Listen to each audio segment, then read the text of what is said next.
Dito rin, no? And we welcome you to our seminar today. Hindi mo matuto, basic na yung lutas basic story. Ha? Basic na yung lutas basic story. Alright, our seminar for today is actually entitled The National Problems and Solutions, a lecture discussion on poverty, human rights, and crime prevention. So to formally open our program for today, we would like to call on the chairman of the NSTP program of Colegio de San Juan de Letrán, Assistant Professor Junel Laporte.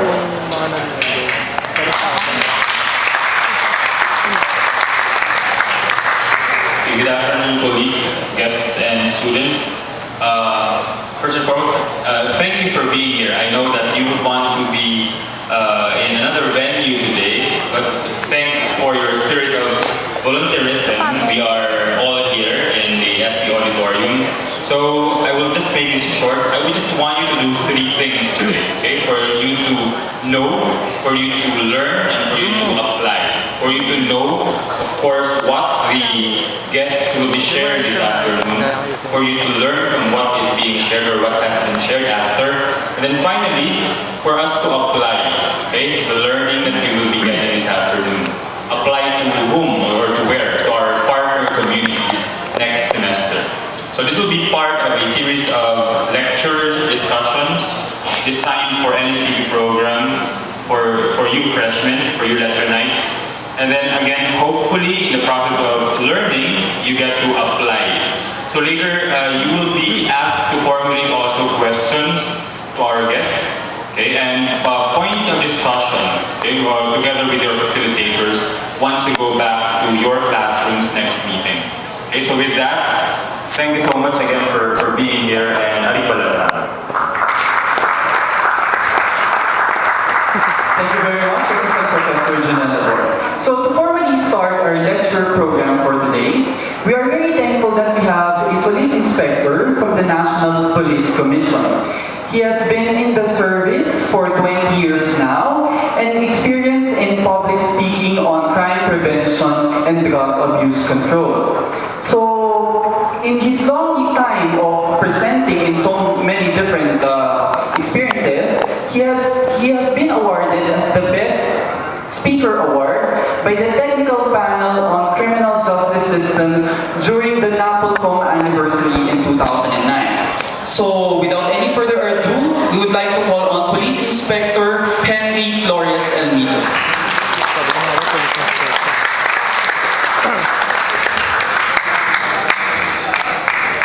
Okay. Good afternoon, everybody.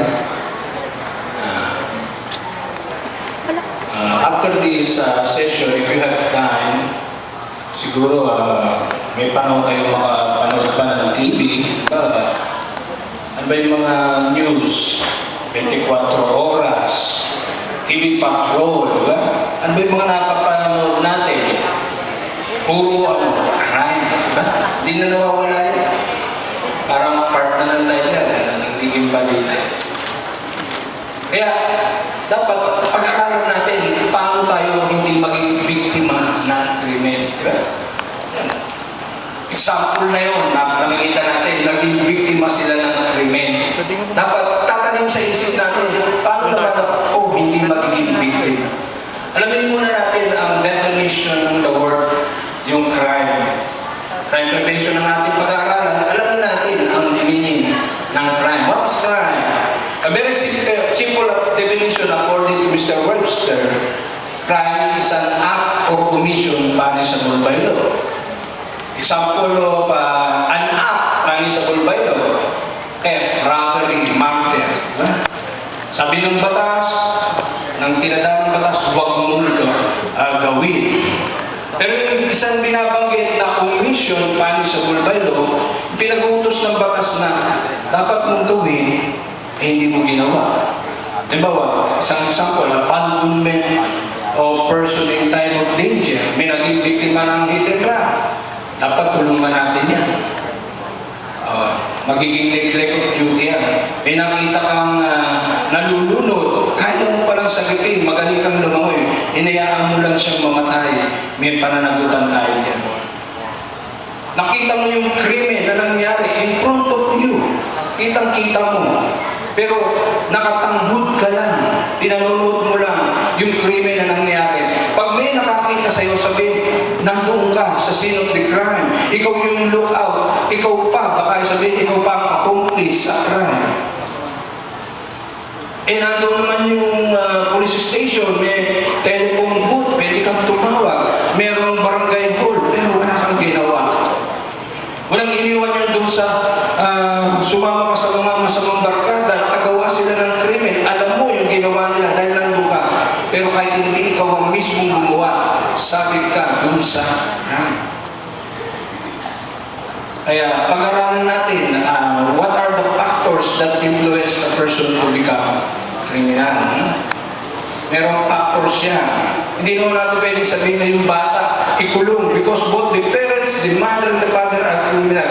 Hindi, wala pa silang criminal liability.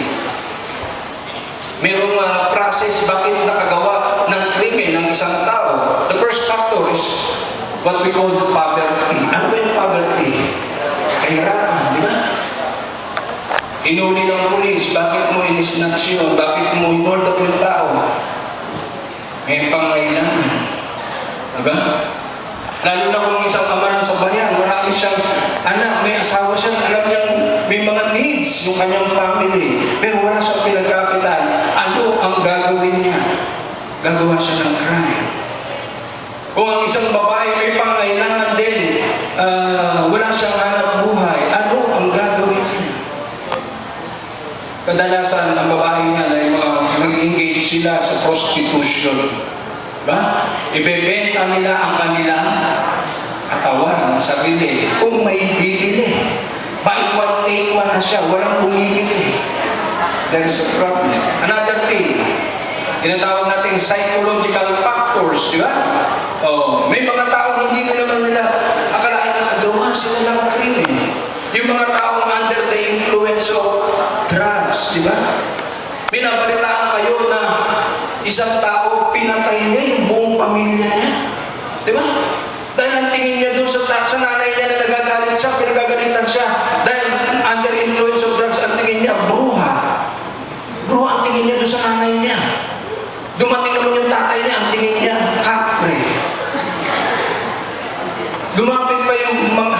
Ang ginawa niya, pinagtatagpas niya yun. Dahil under the influence of drugs, lumapit yung kanyang mga kapatid, yung mga maliit niyang kapatid. Ang tingin niya, mga duwende na kinakagat yung paa niya. Ang ginawa niya, dahil sa hawak-hawak niyang itak, pinagtatagat niya. So nung mahimas-masan, ang sabi niya, ang dami kong nakakalabang mga masamang espiritu. Yeah? That is psychological. Another, environment. Totoo ba na ang kapaligiran maaaring lumikha para maging isang kriminal? Pare. Example, si Junjun. Si Junjun nakatira doon sa isang lugar na magulo. Kung pupunta ka sa bahay ni Junjun, iskinita. Aba, madadaanan mo, may nag-iinuman, may naglalasingan, may naghahabulan ng taga, mayroon nagpapatayan. Doon sa lugar ni Junjun. Eh, ang magulang pala ni Junjun ay gano'n eh. Ang nanay niya is tapadora. Ang tatay ni Junjun ay old-tapper. Ang mga kapatid ni Junjun ay snatcher. Paglaki ni Junjun, ano kaya siya? Mas magaling pa siya doon sa kanila. Mas magaling pa. Dahil ang alam niya, baka yun ang tama. Kaya pinag-aaralan natin ito, paano tayo makakagawa ng parang para umiwas sa krimen? Kung ang krimen ay talamak sa ating lugar, ano ang mangyayari sa atin? Another one. It will create a climate of fear. Yan ang major effects ng crime. Pag hindi tayo tumulong na paano ito sukuin. Di ba? Pagdating ng gabi, nung araw, yung lola ko, may lola ako eh, nagtitinda. Lahat naman tayo may lola. Nagtitinda yung lola ko. 24 oras, di ba? Dahil maraming namimili. Eh nung nabalitaan, dun sa kabilang tindahan, may pinasok na tindahan. Kinuha, nilimas yung mga paninda, pinatay yung nagtitinda. Kaya dumating ang panahon, pag dilim na, nagsasara na si lola, natatakot na. Diba? Tapi apektado ang negosyo. Yun, walang mag-i-invest sa isang lugar na magulo, di ba? Kung ang nangyayari doon sa isang lugar, pinapatay, yung nagninegosyo, wala na mag-i-invest. Ano pa yung pangatlo? Yung another, lack of confidence in the criminal justice system. No? Sa gobyerno natin, pagka magulo, ang nagiging rating ng presidente? Babagsak, apektado, di ba? We are paying taxes, bakit hindi ma-provide ng gobyerno yung peace and order, yung public safety sa ating mga sarili? Di ba? Pagkagabi, natatakot ka na yung anak mo kung makakauwi pa. Di ba? Pag-aralan natin yung triad of crime. Bakit nabubuo ang crime? Paano ito nangyayari? There are three elements of a crime. Yung tinatawag na desire, capability, and opportunity. Yan, tatlong yan. Pag wala ang isa dyan, hindi mabubuo ang crime. I will tell you that. Pero para madali natin matandaan, tandaan nyo lang yung salitang pakapa. Dahil sa Tagalog niya, pagnanasa, kakayahan, pagkakataon, pakapa. Tandaan nyo lang yung salitang yan. Kaya lang kayong mga boys, huwag nyong gagawin ang pakapa sa loob ng sinihan. Huwag nyong gagawin yan. I'll tell you. Dahil yung babae, baka sa inyo, sipain kayo, suntukin kayo, tadyakan kayo, kasuhan pa kayo ng sexual, harassment, Sibon! pero kung yung babae, hindi naman nagalit, lalo umisod palapit. At okay lang sa kanya yung pakapa. Sibon! Hindi na pakapa ang tawag niya. Ang tawag na dyan ay kapaan. Sibon! Para paliwanag ko sa inyo na totoo ang sinasabi ko. No? I will give you an example. A 16-year-old girl from Taguig National High School. Maganda itong babae ito, matalino, mabait. Maganda ang kanyang pangangatawan. Yung kanyang paaralan ay malapit lang yung kanyang bahay mula doon, walking distance. May inupahan sa kwarto sapagkat ang parents niya nandoon sa province. Ang ginagawa niya, pag umuwi siya, minsan dinadaanan niya yung mga amiga niya, mga dati niyang kaklase. Kaya pag dumarating siya sa bahay, sa kwarto niya, halos mag-aagaw dilim na.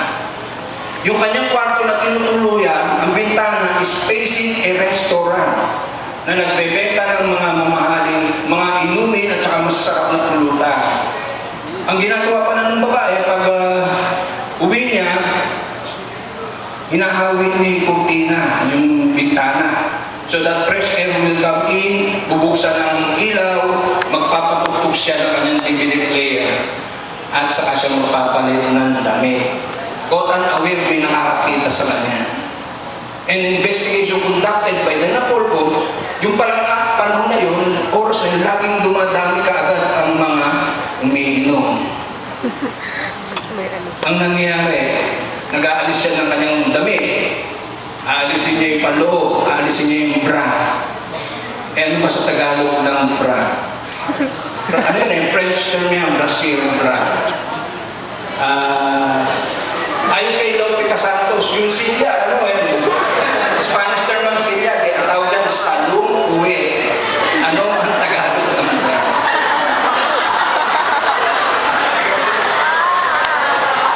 May narinig ako, sabi, salungsu. Ang isa, salungte. Sama na lang ang isip nyo. Ang tawag niya ay salungtiti. Naalis ng babae, yung kanyang salungtiti. Pati yung pambaba, yung panty, English. Ano ba ang Tagalog ng panty? Tawag ang Tagalog niya ay salungguri.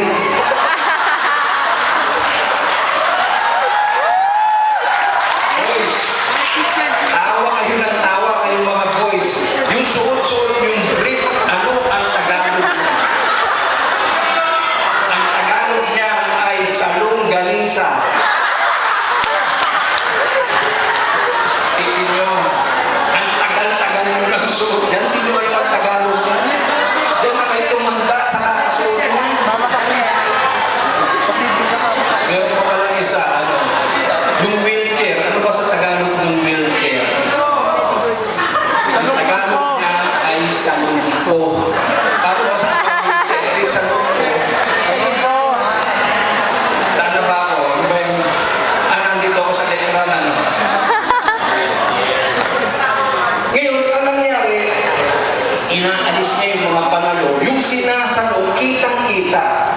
Nagkaroon tuloy ng design yung mga nakakatingin sa kanya. But the very good thing, ang ginagawa ng babae, bago siya matulog, she made it sure that the door and the window knock from the inside and outside so that no one will come in. Walang makakapasok, walang makakapenetrate. Hanggang desire lang sila. But one evening, yung babae, dahil sa pagdating niya ng birthday party, nakalimutan niyang isara yung bintana. Ang babae ay pinasok yung kanyang kwarto. Kaya madaling araw, nagpunta na ito sa police station at nagsumbong siya. Sabi niya doon sa desk officer, "Sir, kami ng madaling araw, pinasok yung aking kwarto." At ang tanong nung nag-imbestiga sa kanya, ano mga nakuha? Nakuha yung kanyang mga laptop, yung mamahaling cellphone, mga jewelries, pera niya, pambayad ng tuition, at saka yung mga mamahalin niyang beauty cosmetics. Na walang lahat. Eh, tinanong, ano ba nangyari sa'yo? Hindi ka naman ba napaano? Wala nangyari. Sabi, sa pagod ko sir, hindi ko namalayan. Investigation conducted na ang nakapasok pala sa kanyang kwarto ay isang lalaking bading. Kaya yung iniisip ninyo hindi nangyari. Wala pala siyang desire dun sa babae. Pero nangyari pa rin yung crime, nagkaroon ng opportunity dahil hinayaan niyang bukas yung bintana. Yung crime na pagnanakaw na isa katuparan. No? Kaya ang sasabihin ko ganito eh. Alam niyo na ang definition ng triangle crime, di ba? Pag nag-provide ka ng opportunity, papasok ka agad ang pagkakataon, magagawa ka ng crime. Halimbawa, ano ba malapit dito? Maraming tao. Diyan sa tao. May mga tao na dyan. Diyan sa kaya. Magbilang ka ng mga pera mo. Mga 500, 1,000. Bilangin mo. In front of many people na hindi pa nakita sa tanang buhay mo. Aba, baka mamaya may susunod na sa iyo. Hahanap ng magandang pagkakataon. Baka pupukin ka ng 2x2. Usupin ka ng ice cream. Bakit? Nakita marami kang pera. Na? Inutusan ka lang doon sa tindahan, bibili ng suka. Eh bakit mo sinuot yung mga mamahalin mong mga alahas? Nagmistula kang may hepatitis, naninilaw ka sa kita. Eh mamaya may susunod na rin sa iyo. Gawin mo yung mamahalin mong cellphone. Walang signal doon sa bahay. Lumabas ka pa ng bahay. Doon sa kanto nakakuha ng signal. Kaya lang, yun na pala ang signal para kunin sa iyo ang cellphone mo. Nice one. Kasi yung mga ganyan, kagaya ng kwento ko, babae, hindi man nagsara ng bintana. Parang yan sinabi doon sa mga nakakakita, "Hey, I'm inside the room, come and rape me." There is a silent invitation. Nung nagbibilang ka ng maraming pera, sa parang na rin sinabi ko sa mga tao na nakakita, "Oh, alam ko, nag-ibig ka. Eto, kunin mo na, haputin mo na ang pera mo. Mabilis ka namang tumakbo, at mapapunta na sa iyo ang pera ito."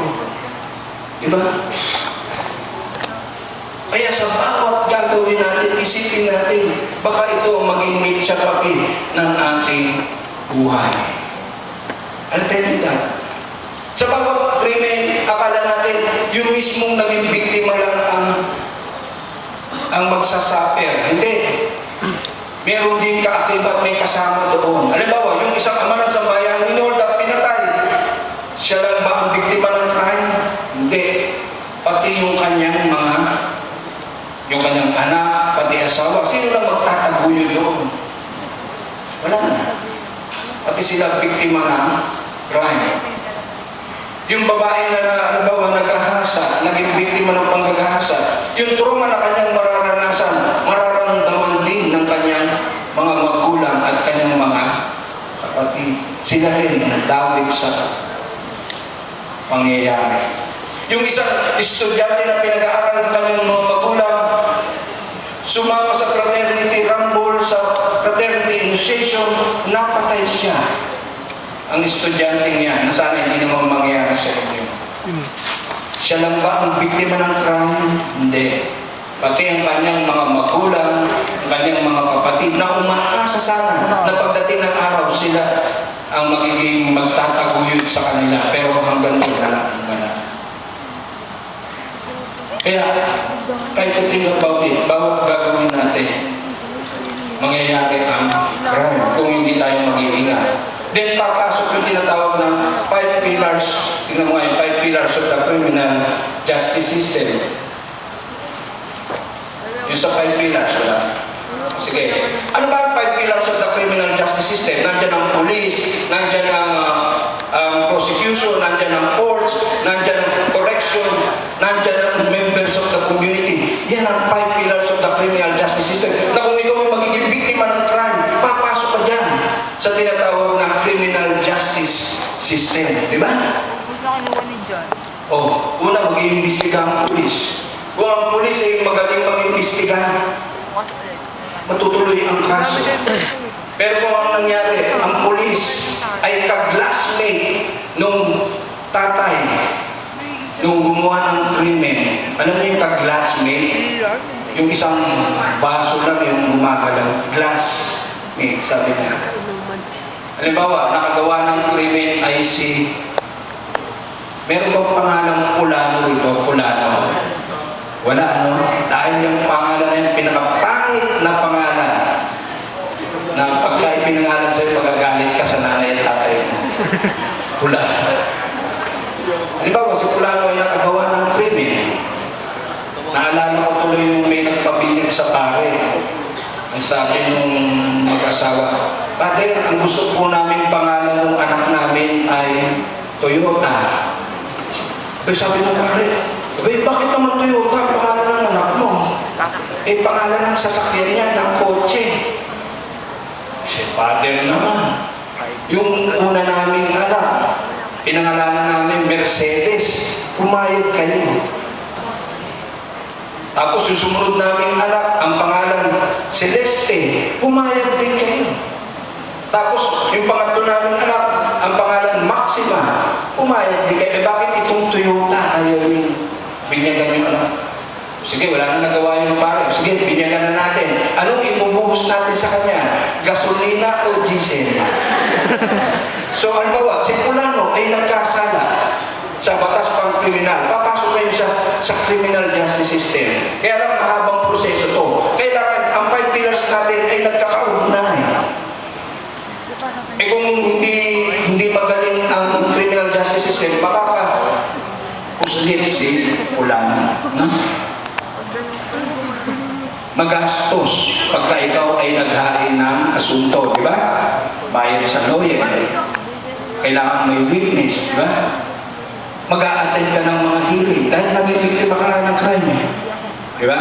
Dahil sa hindi ka maingat, yan, nangyari sa'yo, a-attend ka ng hearing. Kaya, tinuturo namin sa inyo, crime prevention. O, balik tayo sa 2 ways how to prevent crime. Mamadali na tayo. Sige, lagpas na yan, lagpas na. Isa pa. Ayan. 2 ways to prevent and suppress crime. Reaction. Crimes already committed, no? Dito sa bandang sa right side. Doon banda sa panig ninyo, banda sa right side, reaction dito, reaction din. No crimes committed. Kikilos ba? Taas ang kamay. Kikilos siya, meron ng crime. Doon pa lang siya kikilos. Reaction. Crimes already committed. Taas ang kamay na saka lang siya kikilos, may nangyari ng krimen. Wala. Reaction. Kikilos siya, wala pang crimes na nangyayari, hindi pa siya biktima ng crime. Taas ang kamay ng gusto nito.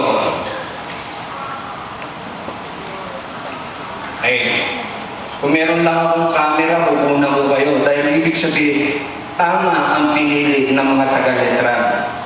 Wala pang crime, kumikilos na siya. Pero doon sa hindi nagtaas ng kamay, ang pinili nila yung guhit sa gitna. Yun ang natin. Ilang minutes ba? Totoo, hindi naman yun ang nangyayari, di ba? Sabi mo, wala pang krimen, kikilos ka na. Totoo, hindi naman yan ang nangyayari. I will give you an example. Isang bata, isang lalaki, sumakit ang kanyang ngipin. Saka siya pupunta sa dentist, na? Sabi niya, Dok, gamutin mo ang ngipin ko. Baka pwede pang maisave. Tinignan ng dentista ang ngipin niya. Yung baga niya, bulok na. Kahit anong fluoride ang ipapal dyan. Kahit si Dr. Eric Bates pa ang sumuri sa ngipin mo, wala na. Dahil dumating ka, huli na. Isang lalaking palahitid, palainom ng alak, lumapit din sa doktor, sabi nito, masikip ang aking pakaramdam, ang digdig ko, naninikip. Nung suriin siya ng doktor, tinapat siya sa x-ray, ang sabi ng doktor, wala na, all clear. Wala ka ng baga, wala na tayong magagawa. Kasi, sabi nga nila, an ounce of prevention is more than a pound of cure. Amin mo pa yung gamot na yan, kung third stage cancer ka na. Di ba? Wala na. Saka ba tayo kikilos pagka mayroon ng crime? Pagka biktima na tayo ng crime, di ba? Doon sa Tagupang City, mayroong wooden bridge, wooden deteriorating bridge. Abay, yung Dagupan bus, pag nakita mong dadaan doon, puno-puno ng tao, parang Christmas tree. Sa dami ng tao, yung dinaanan niya na wooden deteriorating bridge, nahulog. Patay yung mga sakay doon sa bus. Ang ginawa ng city government ng Dagupan City, this time, they built a bridge reinforced with steel. Concrete bridge reinforced with steel. Pinatibayan na. Ang tanong, ipagagawa din pala yung bridge, ba't tinitay pang may mamatay? Diba? Minsan, reaction, di ba? Saka ka lang kikilos pagka may nangyari. Doon sa Cubao, sa Ramon Magsaysay High School, may isang principal, sabi, yung aming pader is about to fall. Nakahilid na yung pader. Nireport niya doon sa engineering department na ipagawa na yung pader. Pero walang aksyon. Nung isang umaga, umuulan, may isang bata, pupil, dumaan doon sa gawin ng pader. Bumagsak ang pader. Namatay ang bata. Ang ginawa ng city government, pinagawa na yung pader. Maganda pa, may dekorasyon pa, matibay. Ang tanong, ba't hinintay pa na may mamatay? Sana huwag tayong ganun. Saka lang tayo kikilos pagka tayo ay naging biktima na ng crime. Huli na ang Ako ay may iiwang kwento bago ko tapusin ang aking lecture tungkol sa isang estudyante at saka isang mag-aaral. Sabi nung estudyante, ano ang hawak ko? Ang hawak niya ay isang sisi. 1 day old na chick. Sabi ng estudyante, ito ba ay buhay o patay? Ba nag-isip yung maestro, yung guro, baka gusto kong isahan ng batang ito. Pag sinabi kong buhay ang sisiyo, pipisilin niya ito para mamatay. Pero pag sinabi kong patay ang sisiyo, ahayaan niya lang ito sa kanyang palad na buhay. So wala siyang naisip na sagot na tatama, kundi ay ganito. Ang sagot sa iyong katanungan ay nakasalalay sa iyong mga kamay. Yan din ang maiiwang salita ko sa inyo. Gusto nyo bang kayo ay mamuhay na ligtas? Ligtas sa anumang kapahamakan? Mag-stay kayo sa inyong pag-aaral dito sa letra na hindi kayo maging ma-involve sa anumang krimen o maging maayos, matiwasay ang inyong maging ang inyong buhay. Yan din ay nakasalalay sa inyong mga kamay. Sapagkat ang ating kamay ay simbolo ng ating paggawa. Tayo ang gagawa niya. Huwag natin isalalay yan sa pulis. Alam niyo, pulis, ilan lang ang pulis natin, kulang na kulang. Ang ratio 1:1,800. Isang pulis sa kada 1,800 na katao. Kaya niya bang bantayan niya? Kaya dapat kayo na mismo sa sarili ninyo, on your own, kayo mag-iingat para hindi kayo maging biktima ng crime. You see, we are like in a war. We have to win a war against crime and any form of violence. So my short story happens during the height of the Middle East crisis. A United Nations forces against the Iraqi troops. There were two soldiers, the Mexican and the American soldier. The American soldier asked the Mexican soldier, what do you think will happen to us in this war? The Mexican soldier answered, there are two possibilities, amigo. It's either we live or we die. If we live, amigo, that would be great. We can go back to our homeland to meet new friends. And we can celebrate our birthday with our loved ones. But if we die, amigo, there are two possibilities. It's either we go to heaven or to hell. If we go to heaven, amigo, that will be great. You will see all the angels in the heaven, our Lord Jesus Christ, and even our God Almighty. But if you go to hell, amigo, there are also two possibilities. It's either you burn in purgatory or become a tree. If you burn in purgatory, amigo, that will be the end of your life. But if you become a tree, amigo, there are two possibilities. It's either you become a firewood or a paper. If you become a firewood, amigo, that will be great. You will be helping our government in its conservation in gas and electricity. But if you become a paper, amigo, there are also two possibilities. It's either you become a stationery or a toilet paper. If you become a stationary, amigo, that will be great. You will be taken care of by lovely and beautiful secretariats in different offices. But if you become a toilet paper, amigo, there are also two possibilities. It's either you are used by a man or a woman. If you are used by a man, amigo, that will be the end of your life. But if you are used by a woman, amigo, there are also two possibilities. It's either you are used at the back or in front. If you are used at the back, amigo, that will be the end of your life. But if you are used in front, amigo, at least you can say you didn't die in pain. That's all in age.